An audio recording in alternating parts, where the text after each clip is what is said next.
नमस्कार, आपण पाहत आहात बहुजन हिताय न्यूज, जनसामान्यांचा बुलंद आवाज। महाराष्ट्रातील 2.25 लाख अंगणवाडी कर्मचाऱ्यांचं म्हणणं असं आहे की आम्ही रिटायर झाल्याबरोबर आमचं काय जे मिळत होतं तेही मिळणार नाही, म्हणून पेन्शन द्या, आम्हाला नियमित दरमहा पेन्शन मिळालं पाहिजे, ही प्रमुख मागणी आहे। त्याच्याशिवाय सुप्रीम कोर्टाने ग्रॅच्युइटी देण्याचे आदेश दिलेले आहेत, त्याची अंमलबजावणी करा। आणि फार दिवस झालं मानधनात वाढ केलेली नाही आहे। खरं तर किमान वेतनाप्रमाणे 26,000 रुपये किमान वेतन मिळालं पाहिजे, ते देखील देण्यात आलेलं नाही आहे। तृतीय श्रेणी आणि चतुर्थ श्रेणी कर्मचाऱ्यांचा दर्जा द्या, ही आमची मागणी आहे, पण ते जोपर्यंत होत नाही तोपर्यंत किमान वेतन तरी द्या।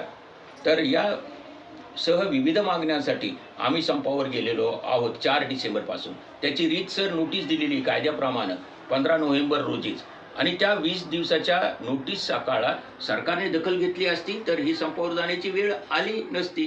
अनेकदा चर्चा झाली, जिल्ह्यात आंदोलन झाले, तालुक्यात झाले, गावागावात झाले।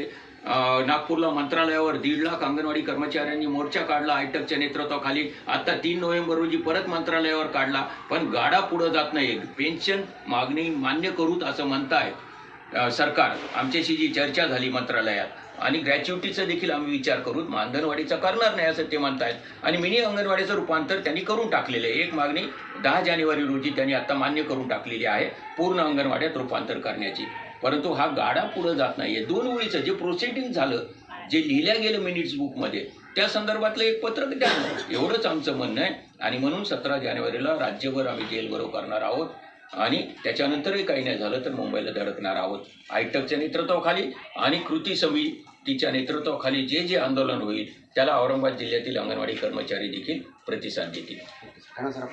मी प्राध्यापक कॉम्रेड राम बाहेती, आयटकचा राज्याचा उपाध्यक्ष।